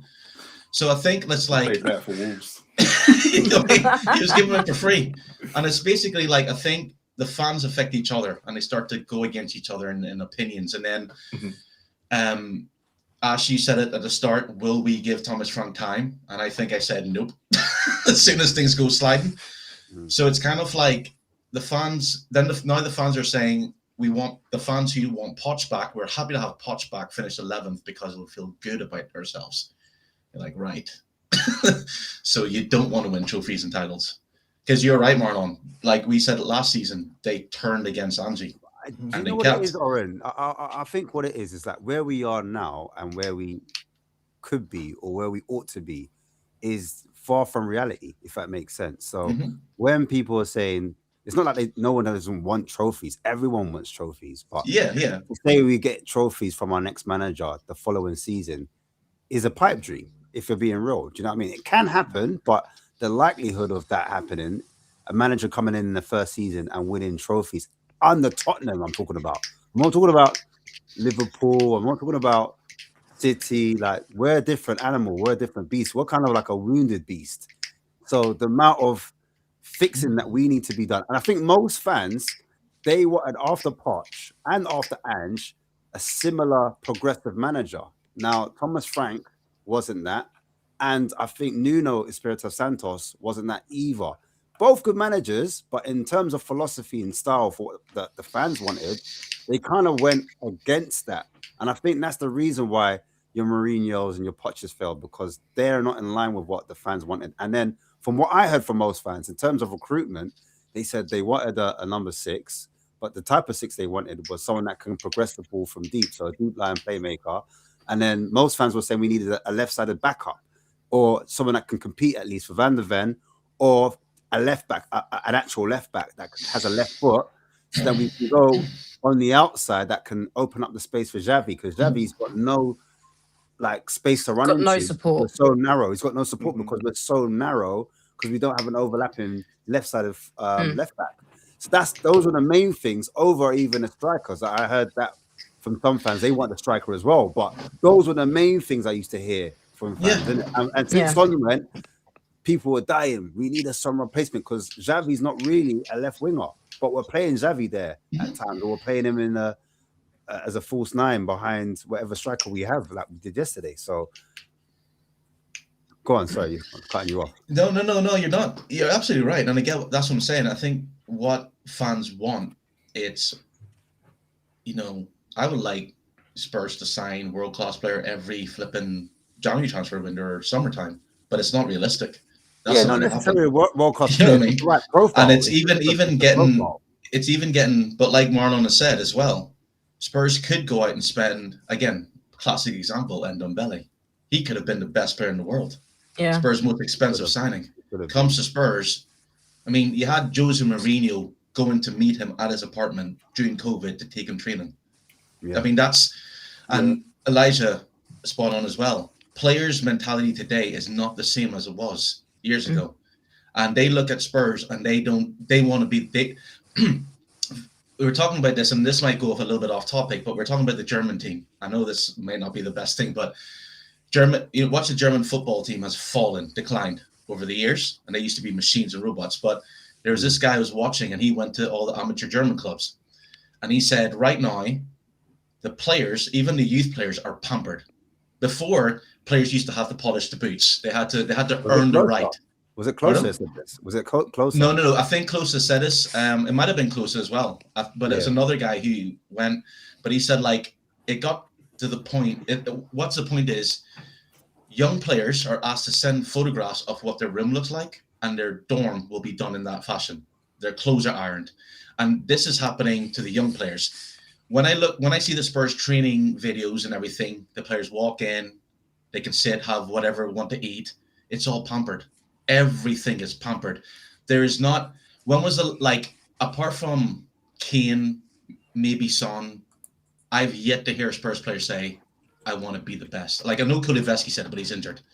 But these players now know that they'll still get paid the same wage. They go on their Instagram, they get their little haircuts, they drive away in their Beamers or whatever. There's no, and this is not just with Spurs, this is going across the board. There is no hard-working players. And I think Xavi is a guy who does those things, and that's why he's trying. And going back to the father when we were starting about a conversation about Van de Ven, even Xavi and Romero, and even Spence, fans look at them and think they've got bad attitude. But I think, no, they've got a winner's mentality. And you know what, though? Just on Xavi, sorry to cut you. Xavi, he's an interesting player because he has got a lot of talent. But I still think if Maddison wants to walk back in, I think Maddison is better than him. That's my opinion. I think with Xavi, I don't think we've seen the best of him, though. No, we haven't, to be fair. And I think you need to surround him with players for his level to go up. Yeah. But I think with Maddison, if Maddison comes in, he could help a player like Xavi. Do you know what I'm saying? Whereas Xavi can't really help Maddison. Does that make sense? Yeah. So there's certain times when you sting the ball into Xavi, and I feel like, is he going to stay on his feet? Or if he gets touched or he gets a little bump, does he go over? Does he ride the challenges? Do you know what I mean? And I think in the Premier League, when you're in that central area, sometimes you need to be able to ride the challenges. If the pass isn't on and you haven't got the runners, can you keep hold of possession? Can you circulate? Can you keep hold of the team and let driving up the pitch with the ball? That can help alleviate the pressure. But sometimes you don't have to let it go. You can just let your other teammates arrive around you and then play it. So football IQ in certain situations, I think he could do slightly better on. He is, like you said, a talented player. I can't lie. But I just watch him sometimes and I'm like, that weight of pass a little bit off. Could have been a bit cuter there. Do you know what I'm saying? Like, disguise the pass there, maybe fake the shot. There's certain things. I think he's progressing though. That's the thing. Like yesterday, I felt he was the only one that was making the runs. But like you guys said, there was nobody with him to do those runs with. Like there was just no support whatsoever. That's what I mean. If him and Madders play together, I reckon they'll be great. I really do. That's what I mean. Needs that. Yeah. When he's running and he realizes there's no runners with him, I think there's times in football where, all right, so there's no pass on. Don't keep running into dead ends, innit? If that makes sense. Yeah. Keep hold of it and then maybe play it to your fullback and then ask for it again and then maybe bring other players in and combine. And that's how you get your team up the pitch. But just running into space when you've got the ball and then there's no one with you, that for me, that shows a bit of, I don't know, a lack of intelligence there or just a lack of experience in certain circumstances. But I do agree, though. I think he's one of our better players. I'm not trying to, I think it's a lack of Xavi, but I'm just saying it's a small critique because I think it's a lack of basically what it is, it's like players around him just ball watch. It's like, oh, look, he's running, he's dribbling, instead of busting a gut to try and make space. And that's like, he's trying his best. He dropped deep to try and get passes, no one making runs. So it's like, right, okay. Yes, Conor he does make. Conor Gallagher should be making that run, really. Yes, he should. But again, Conor Gallagher was probably I think it was a man marking system. But it's kind of like when I watched Xavi at Real Leipzig. As soon as he got the ball, he had players running beyond them. Yeah, the fullback running and beyond. And running beyond them, everyone. That's not happening. It's kind of like, or if it is, it's kind of like second guessing but it's hard to judge a player. I mean, I think he's probably come into a club that he's never, ever been in this situation in his life before. And he's still only, 22, 23? So, again, it's like he never came to Spurs thinking he'll be in a relegation battle. I don't think he ever thought of that. No, I don't think he would have come otherwise. I think he would. Yeah. You know what? I'm good still. I'm all right. You know what I mean? I think we see the best of Xavi next season, if I'm honest. I think when he gets... I agree. When he's He's going to be the championship. Yeah, so when he's at another team, he's gonna go. If he's not the top player in the championship, there's something wrong with him. But I think if Maddison gets hold of him in training, because they'll be playing the same position in it almost. I feel like Maddison will have him. He'll bulk up in the summer, I feel, and I think when Maddison gets hold of him, and he'll watch Maddison play, then I think we'll see Xavi, level up. I feel, anyways. I feel like we need to talk to him now. Like, he does. It's not like Maddison's locked in jail. Yeah, bro. but like it's different when you're not playing together. Yeah, like, it's like not on the with him grass on the with pitch. him. If he's like dragging him on the pitch, in it, I think it's a bit different than training. I know, but you can still be vocal and it might not be up to the same degree, but you can still talk to him. Like, they're not social distancing. He probably does, but it's just probably more the case of, when you actually physically are watching someone like Maddison be on the pitch, be on the grass, be on the training pitch, you that's where Xavi kind of needs to learn from right now, but he hasn't got that because we're asking him to be the main man, and he's not ready for that. He's 22. I think we'll see him a lot in Maddison's YouTube videos. Them two will be chilling together. Them two will be chilling. They need to, so we can, because them two are going to be the heart. And obviously, Maddison only plays a third of the season, so we need. Xavi's going to be our most important player next season, I think. If we're not in the championship, obviously. Hey, would you not play like any of the academy lot? Like a lot of people complaining about Dragusin and all that, or do you think it's a toxic environment to bring him in? I'll play them all. You don't do it. I'll play them all. I'll play them all because they got heart. They know what it means. At some point, you need more heart than you need quality, and I just think we need to just play them all. Bro, no. What do you think the youth is gonna do, bro? Like our academy is. I'm gonna sit there and say our academy is useless. You know what I'm saying? You can give by for like 20 minutes. But like, come on, bro. What have we produced? What have we produced from the academy since we moved to the We don't know because we're not playing them. It doesn't matter. But if they were that good, they would go to other clubs and do well too. But they don't. That's it. Yeah. Madueke is the only one. Noni, that's it. Yeah, no, I hear it, but I'm saying there's an argument that people say that we've got no players, like we've got no centre back. Yeah, but if you go and if you check Manchester City's academy, I know they bought it, but just hear me out for a second. Most of their players go on to, like, Porro's come from the Manchester City academy. You see these players now playing in the Premier League, and it's always a case of they've been at Manchester City or Chelsea at some point, and even Arsenal to a slight extent. But when it comes to our academy, Madueke is probably the only one, as mentioned, that's probably come out of it since Kane. And there was like a big deal with our academy at one point where everyone was getting really excited, and then we just didn't see them afterwards. So Mikey Moore's probably going to be the next one. Yeah, and he's literally since the change of manager at Rangers, he's really come on leaps and bounds. Yeah, he's been playing really well. He's been playing really well, so he's probably the next. But it's not like it's a conveyor belt of these players coming in and out. So. And this team, isn't that down to the coach not playing them? Because some players they go to certain teams. But Mikey Moore wasn't. Yeah, but Mikey Moore wasn't playing. Hear me out. Let me land. So, no. Let me land. Then you can rebuttal. So basically, there's some players that might go to a team in League One and they lump the ball forward. They lump the ball. But in Spurs academy, they're taught to play ball on the deck. Do you get it? They're taught to play like possession football.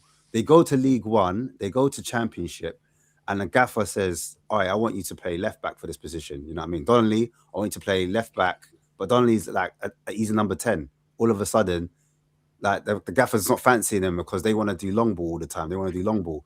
Some players might need to be in like a system where they're actually suited, where you can get the best out of them. You play in the right position, and they play the football that they were playing at academy level. And so some players, maybe they should be integrated into the first team, and then we can see if they can swing or swim. But what's happening is a lot of the coaches, they're not giving them a chance because they're looking at like your Dragushins. Do you know what I'm saying? They're looking at let's take someone like Oliver Skip. Okay, he went to the championship and done no, well. let's not do Oliver Skip. Let's do the. But you've got to know. But I'm looking at our academy. Oliver Skip went. because he went to the championship, done well. As soon as the Premier League hit him, finished. Harry Winks, good in the championship, Premier League, gone. So they're not up when they're not up to that level. That standard, yeah. They're never going to make it. It doesn't matter how much football you want to give them. So do you think then, because I'm just trying to talk for those fans that are like really behind those academy players, and they're talking about Tyler Thompson, they're talking about obviously Barnett, Williams Barnett, he's obviously a fan favorite at the moment. And we've been down this road before though. Well, these guys, they're like, look, they should be given a chance. They've clearly got talent, they've got ability. Yeah, but give them a few minutes here and there, let them get the Premier League's a different animal. It's sink or swim Premier League, and I think Oren's always said, these players are pampered. And once you get to the Premier League, we as fans are going to expect so much and so much very quickly, right? So it's all good that what's his name's playing, but if he was to be playing every week and he's making mistake after mistake and he's got no one around him, we're going to be called, it's too early, it's 2 days. Archie Gray's getting it already. We're not giving Archie Gray, I know he costs 40 million, but Archie Gray's young. We're not giving him time. We're not giving Tell time. And these players we've brought in that are young and they're not even coming in the academy. The academy gets extra time, don't get me wrong. They get slightly extra time, but if they're coming in and we're still performing poorly, the fans, especially the home fans right now, that's the last thing isn't that down to the director of football that's buying the Tells, that's buying Archie Grays, instead of giving the academy lot a chance, because we're blocking all the pathways. But the problem is we're buying them because the academy are not better than them already. That's the problem. The Premiership, like as well, the Premierships is different. Like we're no longer, if you look at like Rooney's and Michael Owens. Who's actually giving youth players a pathway anyway? Which team is doing that? There isn't a lot of teams. Premier League teams. If you who's actually Arsenal are not doing it? You look, Lewis Skelly's sitting on the bench now. He's catching. When was the last time he played? Saka's the last guy that's come out of Arsenal's academy that's playing regularly. And the thing is with the academy players, like because there's two guys that work with Eastport Rangers, and they say Mike Kenmore's brilliant. They hope Rangers can sign him for the next season, and they didn't know why Spurs didn't call him back. And I went, have you seen the state of Spurs? Again, it's the player's mentality. Like I said, there's a player that I saw. I think he plays for a Spanish club. His parents had to fly over. He's young and he's trying to deal with his mentality. So it's right now. I mean, even the Korean kid that he's meant to be playing like players like he's. Lampard don't like him. I know he does. But that's a weird one because he was playing at Portsmouth like pretty much every other week. And then Lampard go play, and Lampard don't like him. It's Lampard. But my point is, it's like these players come in the Premiership, and if they get that pressure, they might just break. And once they break, that's it. If a young player with potential breaks, we've seen it before. Like Bojan was meant to be the next Lionel Messi.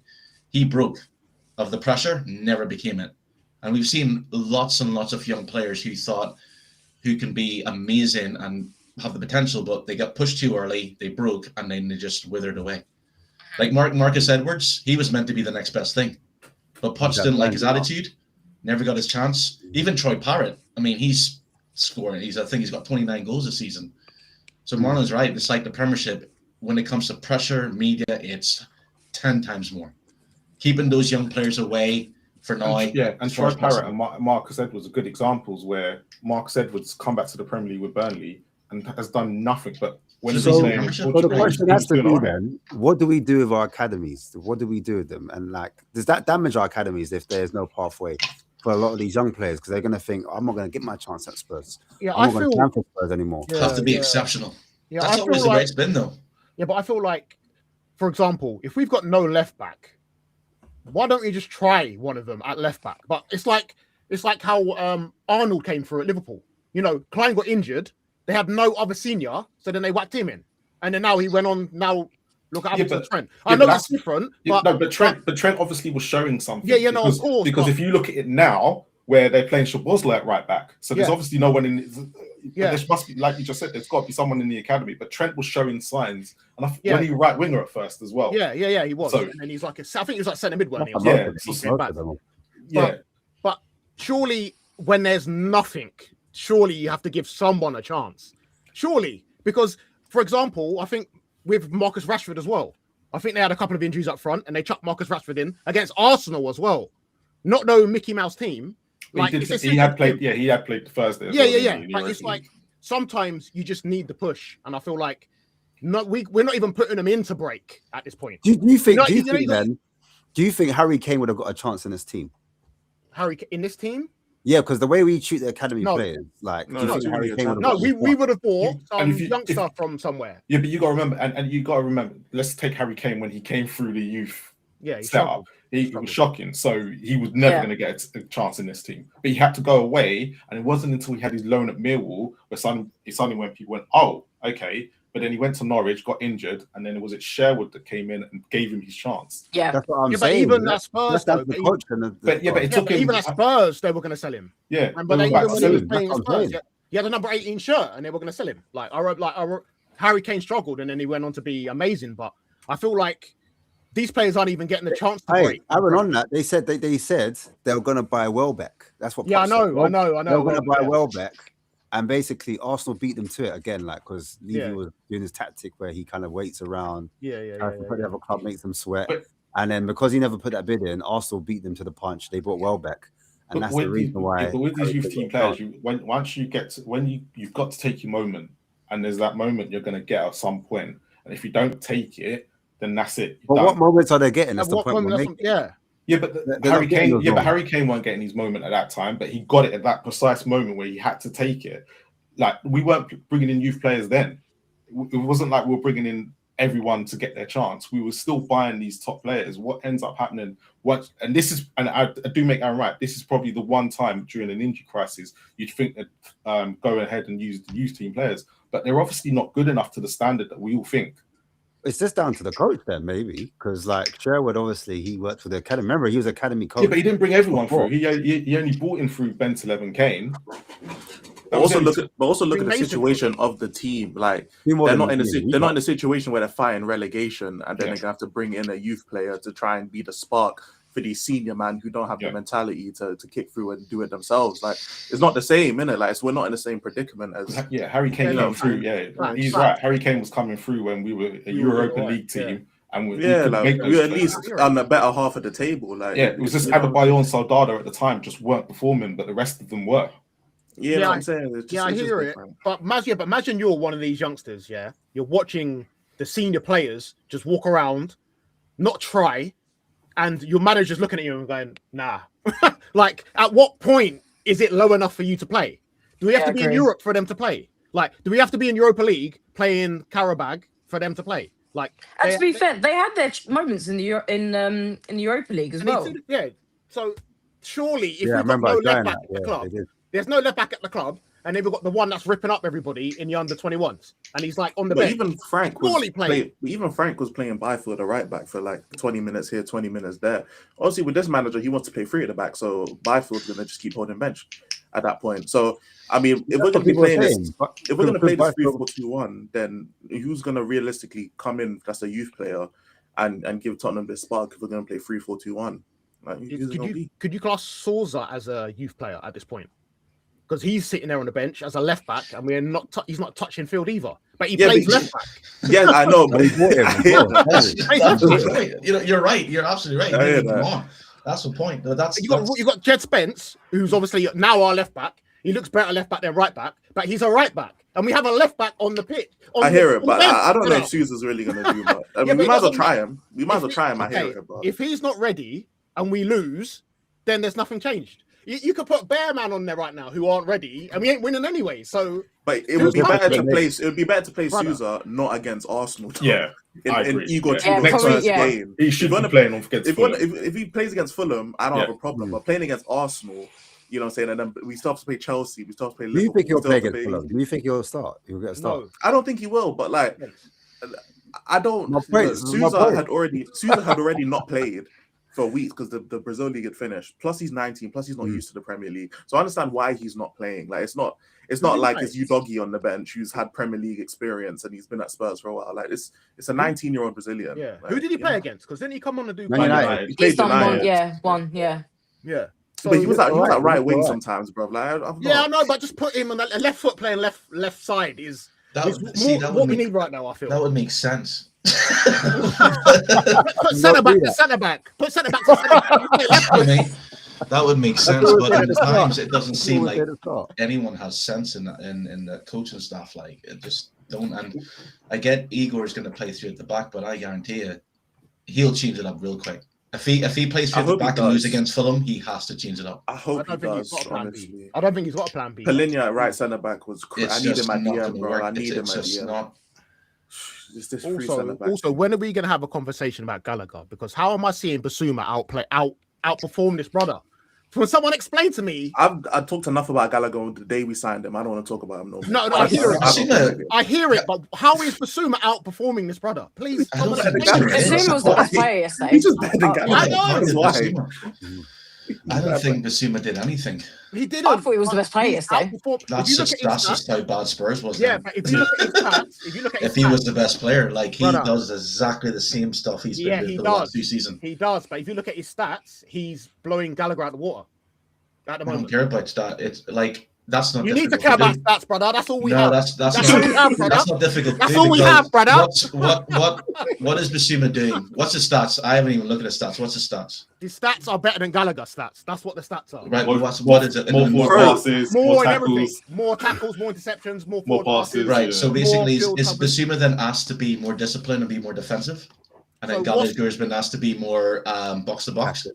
Gallagher is definitely more box to box. He's more box to box, but I see Basuma doing more box to box than Gallagher doing box to box. Basuma was meant to be in the number 6. That's what he was meant to be. Yeah, that's what I'm saying. Gallagher. It almost looked like Gallagher was like a box to box 10 with next to Xavi. That's kind of how it looked like when we were watching him play. That's what it looked like. Gallagher definitely floats a lot more just around. Yeah. You know, definitely struggled. Yeah. Basuma seems to play a lot more of like a specific role, which is the double pivot with Sarr. So it's like, I mean, I'm not excusing Gallagher because I don't rate him anyway, but like Gallagher definitely has more freedom in terms of that game specifically than Basuma.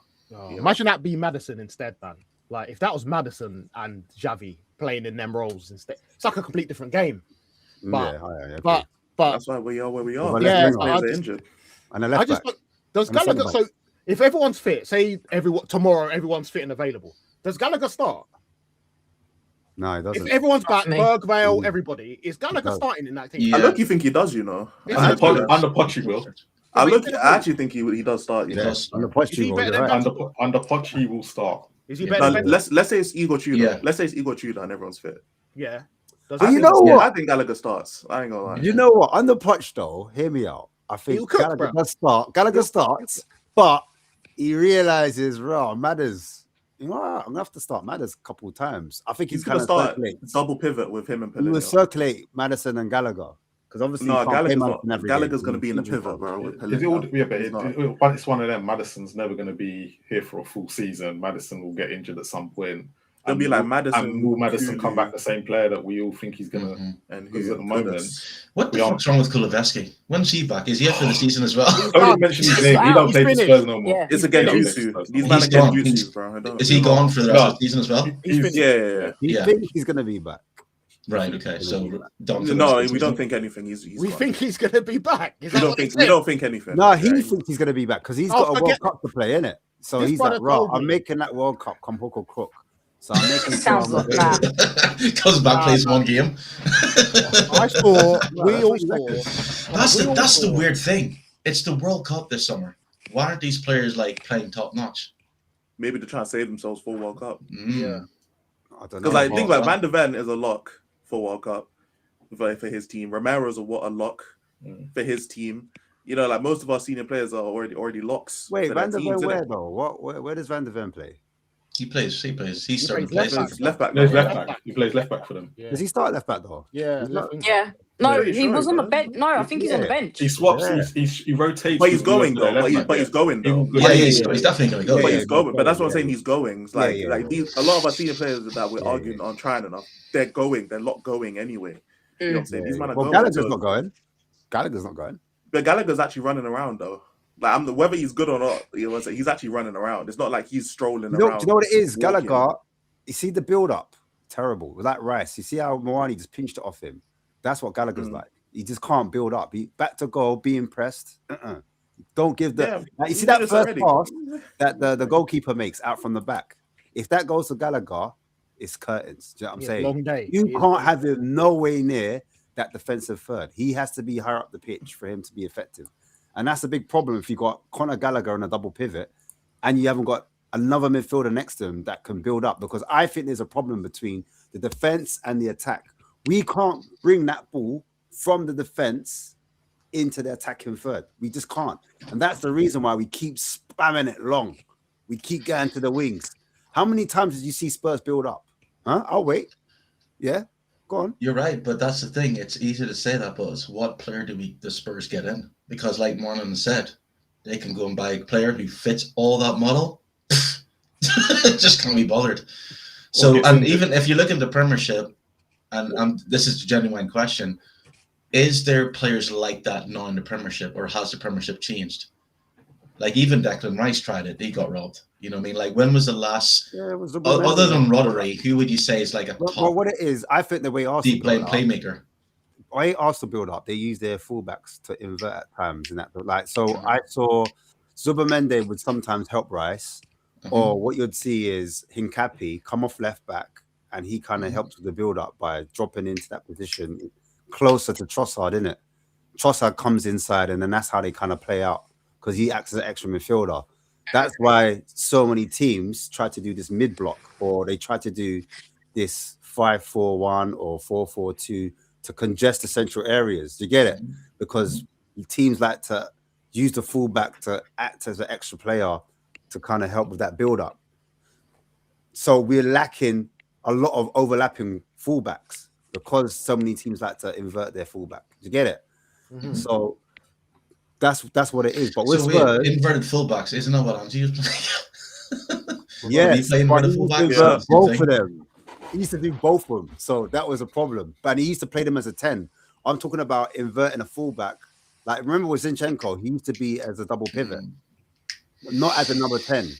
He used to come in as a number 6 to help like Rice. When Rice first came, Zinchenko would help him.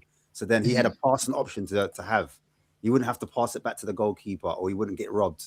And that's the thing. We don't have those press-resistant players, and we don't play a system where the manager can figure out, okay, maybe he's not good at progressing the ball. Maybe stick another player next to him to help him get that ball. I mean, Again, it's like a few years ago, like everyone was saying, if we got rid of Kane and Son, we would all be like fighting for relegation. Yeah, This is literally what's happening. And the thing is, as well, I said it earlier, we've got no star players, and we've even not got like a duo, you know, like a Jan Vertonghen and Dembele, or like even Kane and Son. Like there's just literally there's none of that now in this team.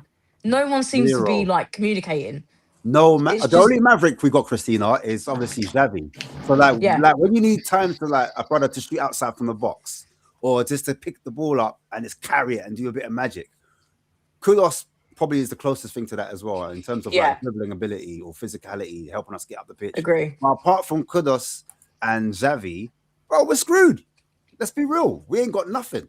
No. Nothing left, man. Ian Beans. the thing is, it's like there's no talking between the teams. Like Christina's right. Like Watson, there's absolutely no communication between each other. There's no pointing. There's no you go there, you go there. There's none of that. It's like I've been saying it for ages. It literally looks like the managers went and says, here, you know, like the Sunday League football team, you playing today, mate? You know what I mean? And then it turns up, oh, this isn't you guys, my friend. He's filling in for Phil, who's sick. But he doesn't know how to do anything, but he's really good at dribbling, so we'll put him up top. Played with a Phil before. You know what I mean? It's just like, you know what I mean? And it's kind of like, right, Igor said it perfectly, I think. Yeah, he did say it. He said, in training, we prepared for everything. Frank said it as well. Maybe not to the extent, but he said, then the players get to reality and they couldn't do it. It's a mentality thing. And I that's one thing I was backing Frank in that way, was that on training paddock, these players look great. They're smashing the ball in. They're doing all the movement. They're doing all that. As soon as they cross that line and something goes bad, it just all dispersed. And you have a bunch of individual players. They stop making runs for each other, stop covering for each other. And that was apparent against Arsenal. Again, yes, Spurs started off well. And you look, and then second half happened. And let's talk about the pushing it back. Who thought it was harsh for this? Because let's talk about that. Like that was 2-2.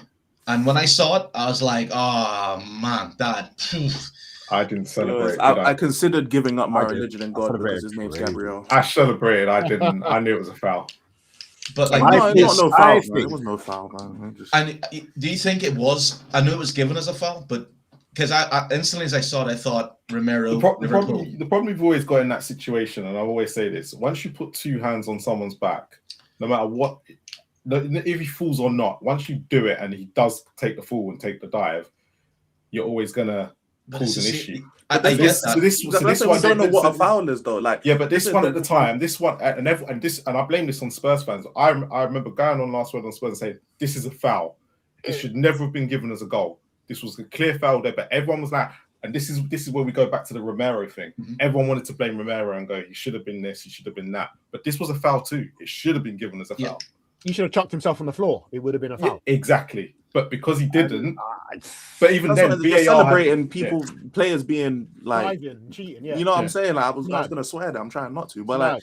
You can swear that's plenty of times. It's a dark arts. Being bitches, bro. You know what I'm saying? It is the dark arts. When you're going for a league title, Gabriel was smart. Bro, I'm dark enough. I don't need dark arts, bro. Like, you just either call it a foul or don't call it a foul. Yeah, but you have to be honest. Once Moani does this with two hands, if he's done, that's it. Mm-hmm. The player goes down. It's always gonna go against him. Mm-hmm. And the same thing should have happened when Hugo did it to Romero. But that's the thing. It doesn't happen though. That's why it's like falls. That's what I'm saying. It doesn't happen. That's why I'm not hearing it, because it doesn't. Gabriel has misjudged the flight of that ball. Colin Moani, if you look, I would understand if he pushes him off, but it's kind of he uses his hands to push out the balance. He's doing this. Exactly. And then basically Gabriel flew. Exactly.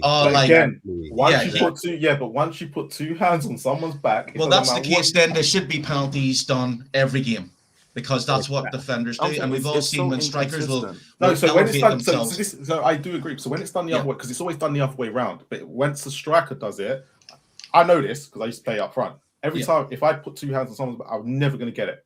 Never. Defender always gets it. I get you, but look. See, even you know it because you're a defender. Yes, I'm a defender, but if I was a defender, I would. You're like, I get it. Right. No, but if what I'm saying to you is, I get what you're saying with accordance to the law of football. But what I'm saying, as a defender, I would call myself a pussy if I threw myself. No, but you wouldn't, because if you're going for the league title and you need stuff to go your way, you're going to be smart about it. This is what Jose said. In certain situations, we would have seen.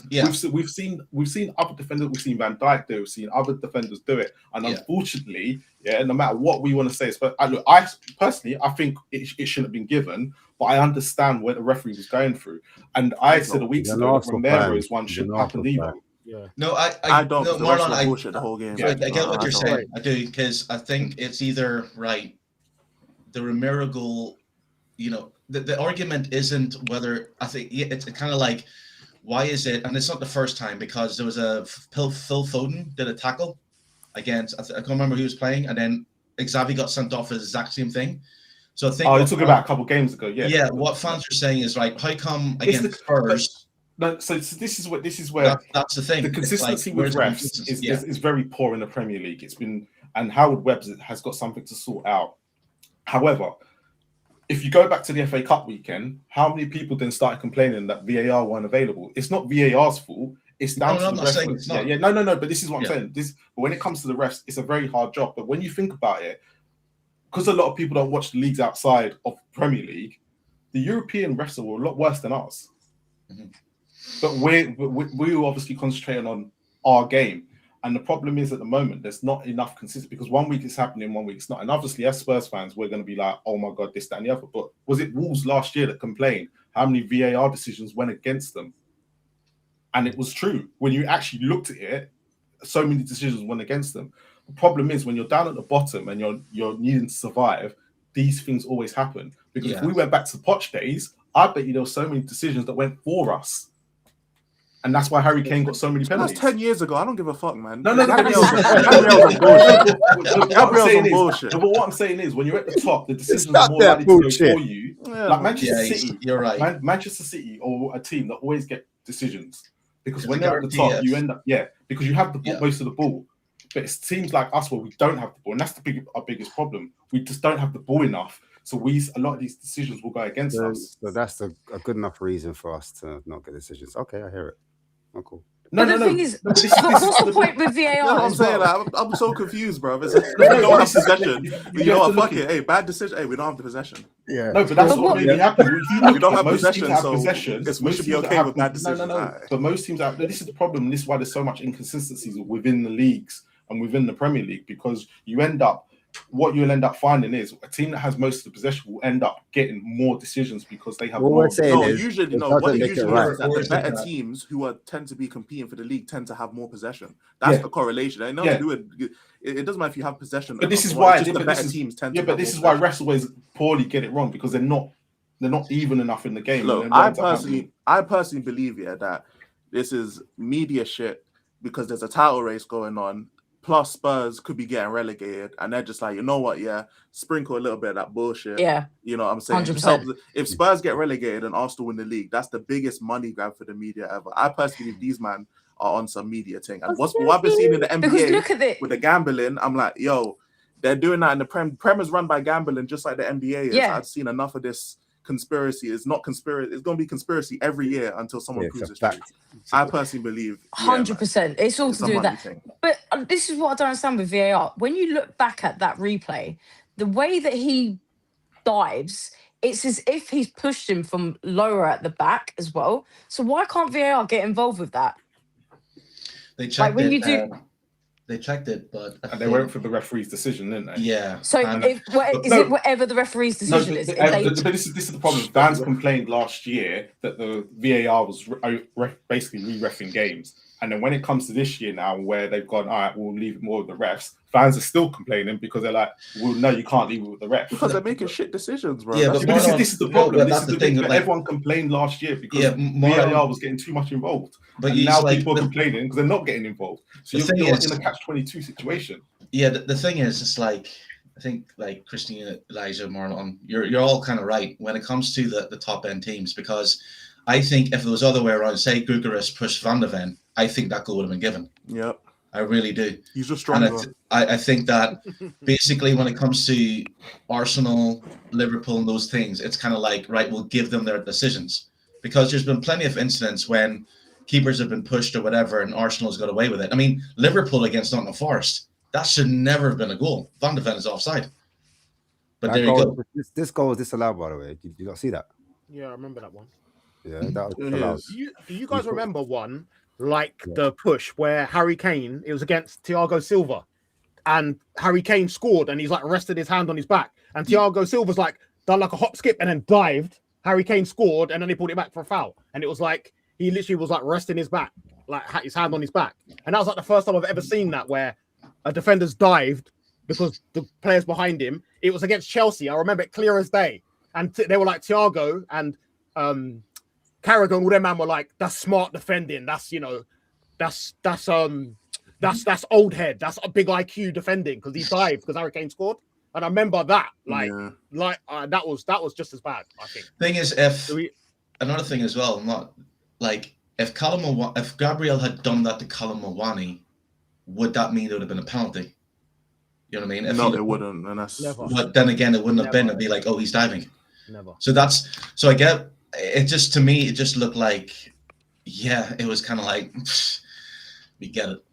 We can't trust our referee's decisions. You see that referee's hairline? Oh my god! If he did I think referee's decision we can deal with Spurs fans, but we can't deal with the noise of Arsenal fans and the media and everything else. I do agree with that. when it comes to they're like, fuck, right, we can if he gives that decision yesterday, Arsenal fans are going to be literally on every radio station, every social media, and it's literally going to go. And this the hassle they don't need right now, especially after how many weekends they've gone. It's just the way the pyramid on football works. Unfortunately, it just doesn't work in your favor when you're down at the bottom. That's a disgrace, man. Did you know that Liverpool decision? That you remember the Liverpool one from like 5 years ago that Liverpool fans still cry about, the Luis Diaz thing. Do you think that like referees are still like hesitant because of stuff like that? It's like, oh, we have to just be extra vigilant when it comes to Tottenham, because Liverpool fans cried for a replay for like half the season. I swear, for months. Yeah, they were still asking for a replay until the end of the season. They still even talk about that decision today because VAR got it wrong, and that was like what 3 seasons ago. Yeah, and that was bad. I'll admit it was bad. It was worst of all time. Worst of all time. Yeah, the thing is with but I can't get over as well when Harry Kane when he like did like slide dive and then they replayed it to him on that interview, and no one's done that since again. They got in trouble for that. Did they? Yeah, they did. That's why they've never done it again. It's unbelievable. But it had to be us. Of course, it had to be us. That it's always get us. That. If you go back to when Andy Carroll hit against Eric Dyer in his hand, and he was literally he wasn't even facing it. The whole rule changed after that. Yeah. Back to Lucas Moore against Sheffield United, the rule changed after that. So it's always the case of it has to happen to Spurs first before the rule changes. That's the worst decision. So remember, like it's a history though, because remember when I think it was Pedro Mendes scored that goal against Man United, and the ball goal line. Now we've got goal line technology. Here's the thing, I had this like conspiracy theory like thing as well when Spurs were going for the title against Leicester, and managers were asked, and more managers said they wanted Leicester to win. Even other people are coming out and said they prefer Leicester to win because they feared Tottenham winning the Premiership because of where they are, of where they were going. And I think there is a slight vendetta to keep the top 4: Man City, Liverpool, Arsenal, and Man United. They got the bigger fan base. And maybe Chelsea. Yeah, they got the fan base, they got the merchandise, they got all that. That's the Premiership core. They want to keep those players. When teams come up like Leicester, I've always said it, if Spurs, hypothetically, I know it's weird we're talking about now, but if Spurs was to win the league in our lifetime, they'd be a powerhouse. They'd be unstoppable. The Premiership can't touch them because of the financial. They can't go to them and go, here, we're going to try and get money off you by, saying you've got allegation. I mean, how long has this allegation against Man City's been on for? 5 years? Yeah. It's like, what's happening? Where are these charges? I mean, these charges long, like the Epstein file is as long as this.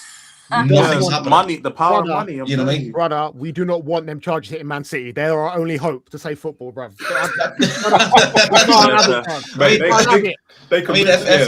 I'm surprised that the FBI hasn't said here the Manchester City board is on the Epstein list. And Pep's, I think next season there's going to be something going to happen to them, and that's why I reckon Pep is going to go before it all kicks off. Yeah, definitely. I agree with that. Save football. Just save football one last time. Save football one last time, and anything I don't care after that. You know what I mean? But you know what? As well, you don't want Arteta to leave either. Yeah, because they will be serious. Yeah, they will get someone big. I'll take Arteta at Spurs. I'll take him at Spurs. Well, why not? You got Vinny. Yeah, he's not even a bad manager, bro. Vinny knows him. Vinny knows him. And then Spurs can buy ex-Arsenal players and just slowly merge them. No. We'll buy all the Chelsea. We'll buy all the Chelsea rejects, man. It'll be the ones that are out. It'll be the ones that are going out. Pure Chelsea rejects. That's what it'll be. You never know. I think Enoch this summer, they have a choice. Sell the club or do what an oil merchant would do and just blow everything open. Say, fuck it.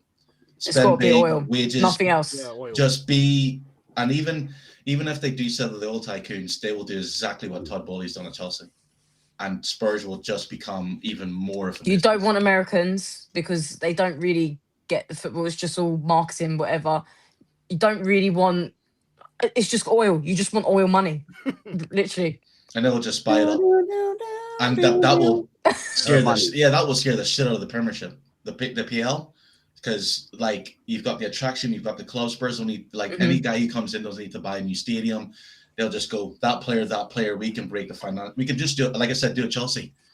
buy players, give them 7 years contract. You're not good enough. Buy, go on, repeat, rinse, repeat.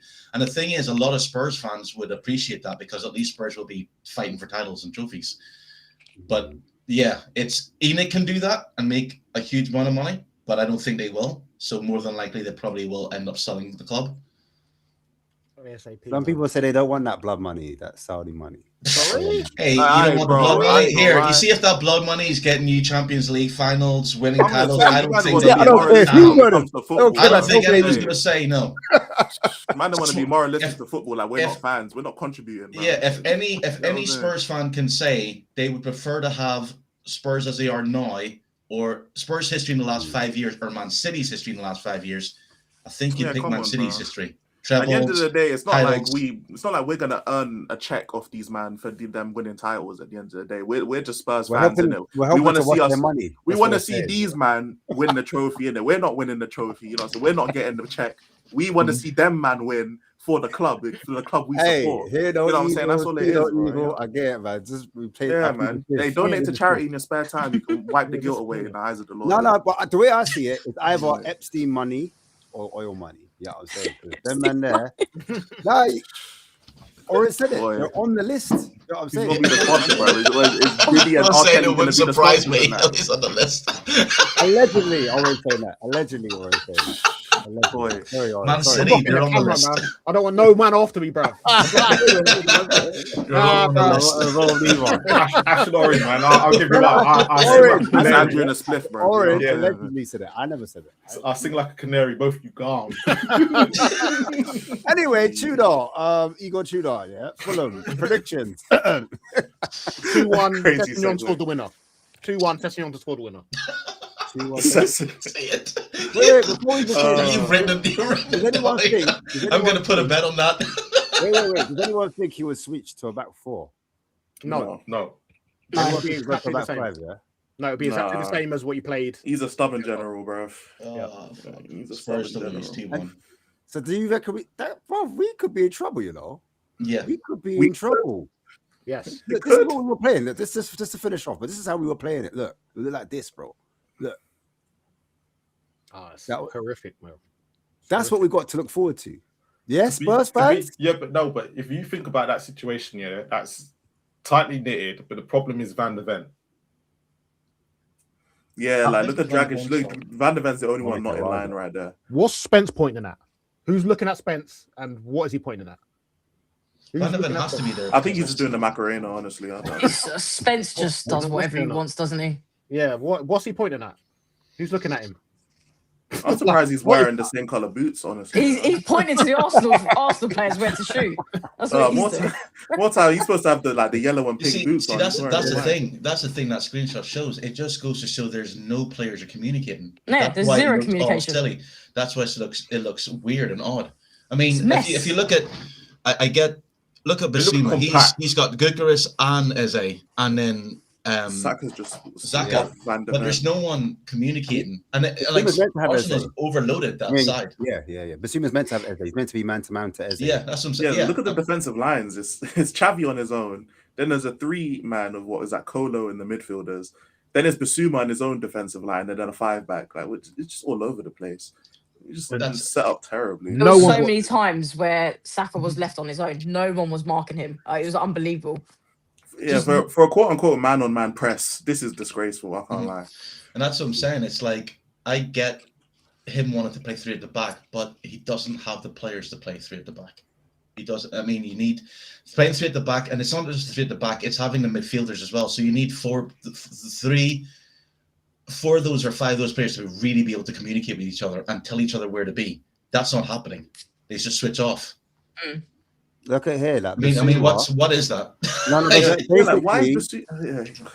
because basically what they've done is they've got to jump wherever because they're going man to man. Wherever their player goes, sometimes they have to jump to that player. So that's pulling all those players out of position. Do you know what I'm saying? And that's where the spaces and gaps happen. So Spence sometimes he has to jump on Timber, but Timber's all the way high up the pitch, and then obviously. The Suma's going to close down this brother, but then it's leaving the middle all the way open. Yeah. To get it. But this is Tudor. You're going to see this I'm not trying to be negative, but I'm just saying, like, And Arsenal. But this is Arsenal. This is not going to be Fulham. This is not going to be Crystal Palace. This is Arsenal. Probably, look, they are top for a reason. They have good players, so they're going to be a bit more clever. So you just have to. Yeah, prediction. Sorry, because like there's 2 people have to go. Yeah, because of Christina and Ash. Yeah. What's your predictions? Or what? Fulham, The next Fulham. game for Fulham. I always think Fulham are not an easy place to go. They always seem to beat like the big teams. we're not big anymore. We're not big, but I'm just saying, like even people like Arsenal, like they can go and beat that. Fulham can go and beat them at home. I'm gonna say 3-1 to Fulham. Elijah, what are you saying? What do you reckon? 2-1 Spurs. You doing a watch along first? We're losing people. Oh wow! You say jinx, yeah? Big All right, what are you saying, man? Need the views, man. 2-1 to Fulham if he plays a back 3, and if he plays a back 4, draw. Hey, we are toxic, you know, and I love it. All right. It's not toxic, it's just factual. No toxic. Toxic is when we're making shit up. This is factual stuff. This is the truth. Truth hurts. You get ahead of the truth. I hear it. Yeah, exactly. We ain't making shit up. It's right there in front of everyone. I'm going to break the curse. I think we'll get a result, but I don't know if it's going to be a win. I'm going to be there, innit? Oh, you're going to be at the game? Ooh, be texting. It's a good day away. I do like going Fulham. Apart from the result, yeah. A bit out of my price range, I can't lie. I'm going to go for 2-2. We're going to get a point. Our first point. Is that our first point? Yeah, we're going to get a point. Okay. Who've West Ham got next?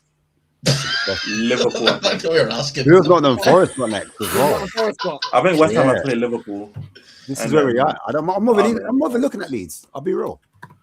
I think Leeds are going to be fine. I know. I think Leeds are going to be in more trouble than people think.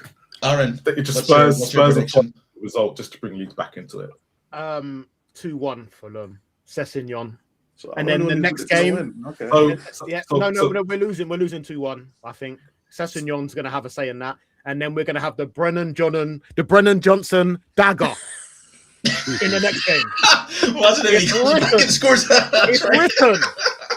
The dagger is coming, and then they're going to send a thank you letter to Christina again. They're like, thank you for your support. That's what's going to happen. That's what's going to happen. Fulham are going to have a massive say in this. So West Ham have got Liverpool this weekend, and then they've got Fulham away on the Wednesday after. And then in Forest have got Brighton City, and then they've got Fulham as well in the next couple of weeks. We're going to beat Fulham. Is there midweek games, yeah? Huh? Is there midweek games coming up? Yeah, Wednesday the 4th of March. Don't underestimate Fulham, man. These Spurs midweek game. I know they're playing. We're playing on a Thursday. We got Palace. We're playing Palace on the Thursday. Thursday. What time is it? Under the lights. Under the lights, yeah. The Brennan Johnson dagger. Under the lights. What time on Thursday are we playing? Potentially, Spurs could win 2 games in a row. Johnson again, ole. It's going to be interesting. Honestly. Christina, thank you. Let's let everyone know where they can find you. I'm on Twitter. Here, whoa, Marlon. You've never talking to me like that before. What? I want you to be all. That was nice. And Christina, where can you find us? You don't do that with us. Hey, equality here. You're here every week, man.